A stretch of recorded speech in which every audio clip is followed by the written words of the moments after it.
लगा तो हम इससे प्रभावित होकर आपके पास आए हैं। वैसे सिराज साहब ने एक हमारा पहले भी इंटरव्यू लिया था, तो उसमें हमने राजनीति में जाने से बिल्कुल मना कर दिया था, परंतु राजनीति में नहीं, हम देश के विकास के लिए और देश का जो परिवर्तन आप लाना चाहते हैं उसमें आपका कंधे से कंधे मिला के हम डीजीपी साहब आपका हरियाणा की तरफ से, हरियाणा के युवाओं की तरफ से किसान, और मैं किसान भी हूं और उद्योगपति भी हूं, मैं इंडस्ट्रियलिस्ट भी हूं, किसान भी हूं, मैं सिपाही से एसपीयू में भी इस मामले में, और आप जैसे तो ऐसे ही देशभक्तों से जुड़ो, पेट भक्तों से मत जुड़ो भाई। हम भी किसान के बेटा हैं, जमींदार भी हैं भाई। डीजीपी साहब की इस योजना से और इससे ये कोई हवाई बात नहीं है। पढ़े लिखे और सुलझे हुए और बहुत ही योग्य हैं। मोदी साहब भी योग्य थे जितने थे, पर उसके ऊपर देखो एक के ऊपर एक बैठा है। इनको भी भगवान ने ड्यूटी लगाई है, तो तभी जनता के god loves their flowing mans, भगवान उसी से प्यार करता है जो उससे बंदों से प्यार करता है। इस चीज से प्रभावित होकर डीजीपी साहब ने जो ये मिशन चलाया है और जो ये उठाया है, चाहे ये राजनीतिक पार्टी कोई अगर ऐसी हो जो इस मिशन को मानती हो, तो हम भी निवेदन करेंगे साहब से, उनके भी आदमियों को बेशक साहब विचार कर सकते हैं। राजनीति में अब भी कुछ अच्छे लोग भी हैं, कुछ खराब लोग भी हैं, ऊपर से नीचे तक कहीं ना कहीं, और जो अच्छे लोग हैं उनका सभी जगह स्वागत है।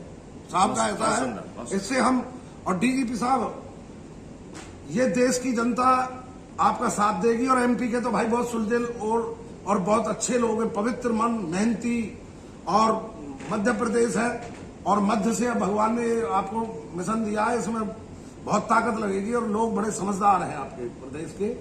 आज भी राजनीति के शिखरों में है मध्य प्रदेश, और आप जैसे बड़े पढ़े लिखे और इतने ऊंचे ओहदे पर रह के आपने जो जनता के बारे में सोचा और महसूस किया, उसके लिए आप जैसे ही लोग लड़ाई लड़ सकते हैं। और भगवान ने आपका चुनाव, मैं भी कृष्ण भगवान और राधा रानी की तरफ से उनसे भी प्रार्थना करता हूं, और जो आपको चुना है इससे हम बहुत खुश हैं।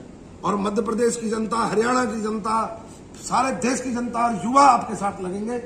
आप देखना डीजीपी साहब बहुत बड़ा आपने काम किया लोगों के लिए, और ये जो लिया इसके लिए हम आपका धन्यवाद करते हैं दिल से। और हम कंधे से कंधा मिला के हम भी और सभी युवाओं से, बड़े बुजुर्ग सबसे, जो देश का भला चाहते हैं, जो आने वाली पीढ़ियों का भला चाहते हैं, जो इस सारे मानव जाति का भला चाहते हैं, वो सब लोग आपसे जुड़ेंगे।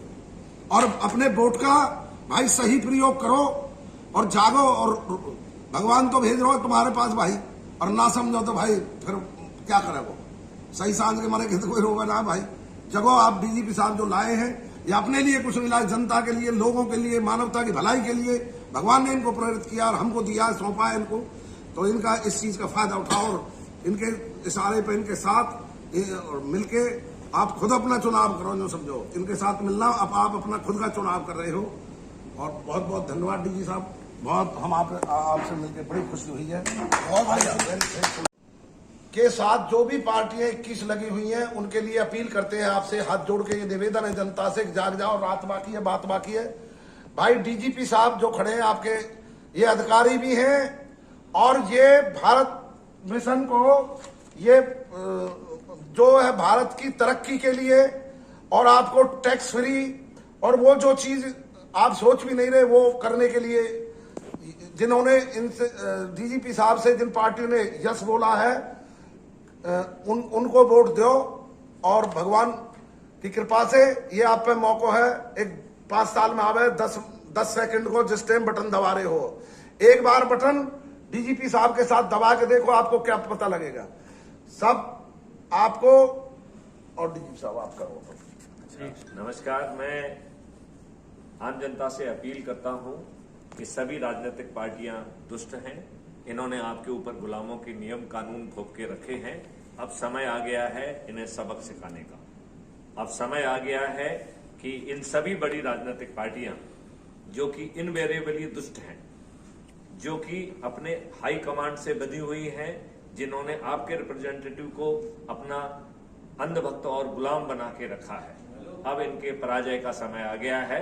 लिहाजा या तो 21 पार्टियों के उम्मीदवार जो आपको अच्छे लगते हैं उनको वोट दीजिए। यदि इन 21 पार्टियों में कोई उम्मीदवार आपको ठीक नहीं लगता है तो उसे भी वोट मत दीजिए। आप निर्दलियों में से जो सबसे अच्छा उम्मीदवार लगता है उसको वोट दीजिए, लेकिन एक भी व्यक्ति कांग्रेस, भाजपा, सपा, बासपा और आप जैसी धूर्त पार्टियों को जो है ना वोट ना दें। यदि आप ऐसा करेंगे तो मैं आपको गारंटी देता हूं कि मध्य प्रदेश 2023 में बदल जाएगा और 2024 में ये देश बदल जाएगा। जय हिंद, जय भारत। हाथ सब आपके हैं, करना आपको, आप करोगे तो आपका भारत बदल जाएगा, आपकी किस्मत बदल जाएगी आपके आने वाली पीढ़ियों के साथ। वो नहीं होगा जो आपने झेला है। जय हिंद, जय मध्य प्रदेश।